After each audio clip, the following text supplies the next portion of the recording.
Ce match, c'est Lens contre Lille. Alors très attendu parce que c'est toujours un événement dans le Nord, mais aussi compte tenu du classement qui n'est pas très bon des deux équipes nordistes. Alors il faut le savoir, les Lillois jouent pratiquement ce soir toute leur saison pendant ce match depuis quelques années. Et nous, on va retrouver celui qui a fait le déplacement à Bollaert pour jour de foot. Le résumé, Thierry Gilardi.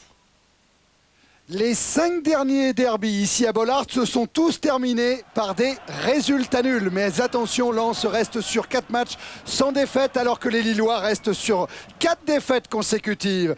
Et ce sont les Lensois qui sont les premiers en action avec un but refusé justement par monsieur Claude Tellen. Monsieur Tellen, dernière apparition lui aussi à Bollaert pour sa carrière en première division. But refusé à Philippe Vercruys qui prendra en plus un carton jaune sur ce coup-là. Leclerc pour Lille avec une très belle action collective qui arrive jusqu'à Bekanovic. Il s'arrache Bekanovic, il parvient à centrer. Kolo est un petit peu court. C'est la plus belle occasion lilloise de ce début de rencontre. La frappe après de Kolo n'inquiète pas du tout Guillaume Varmuz.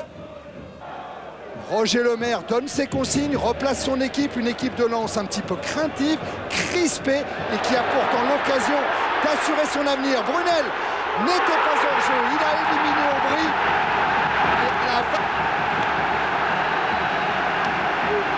1-0. La preuve par l'image, c'est Fabien Leclerc en bas de votre écran qui protégeait Brunel. L'attaquant lensois n'était absolument pas hors jeu, il élimine Aubry et il inscrit là son deuxième but de la saison.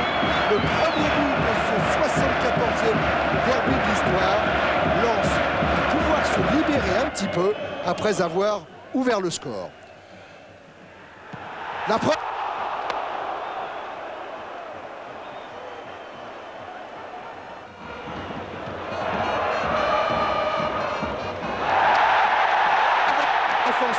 Lilloise, un tête-à-tête face à Jean-Marie Aubry. Cette fois, c'est le gardien lillois qui sort vainqueur.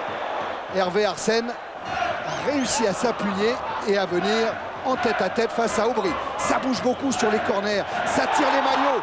Et on est tout près côté lensois de inscrire un deuxième but grâce à cette tête piquée de Delmotte qui rebondit juste devant Jean-Marie Aubry et qui passe au-dessus de la transversale. Lens se crée les meilleures occasions en fin de rencontre, à l'image de Debève qui centre un ballon dévié par Brunel et bien capté par Jean-Marie Aubry. On va le retrouver encore, Brunel, à plusieurs occasions en cette fin de rencontre, même si là c'est Smisser dans la surface qui est tout près d'obtenir un pénalty après avoir effectué un petit pont sur Kolo. Monsieur Tellen laisse jouer. Roger Lemaire est satisfait, il est tout près d'obtenir sa première victoire à Bollaert. Lors du dernier match de Lens à Bollaert, ça s'était terminé sur un résultat nul contre Bastia. Là, la victoire est toute proche avec une dernière frappe de Dehu et un Jean-Marie Aubry dans les buts lillois qui est déçu mais qui ne s'estime pas condamné pour autant. Le LOSC n'est pas encore en deuxième division. On a eu une très belle réaction d'orgueil ce soir. On s'est battu comme il le fallait. On a, je pense, été mal récompensé de tous les efforts consentis toute cette semaine. Mais maintenant, je crois qu'il faut attendre les autres résultats et on jouera notre carte à fond comme on a pu le faire ce soir. Et je crois que si on avait évolué de la sorte sur les 4-5 derniers matchs, ça fait depuis bien longtemps qu'on serait à l'abri. Voilà, grosse ambiance à Bollaert ce soir. On en a même perdu quelques secondes tout à l'heure, Thierry Gilardi, mais vous avez compris l'essentiel. Logique à domicile face au Paris Saint-Germain, 1-0. Le reportage de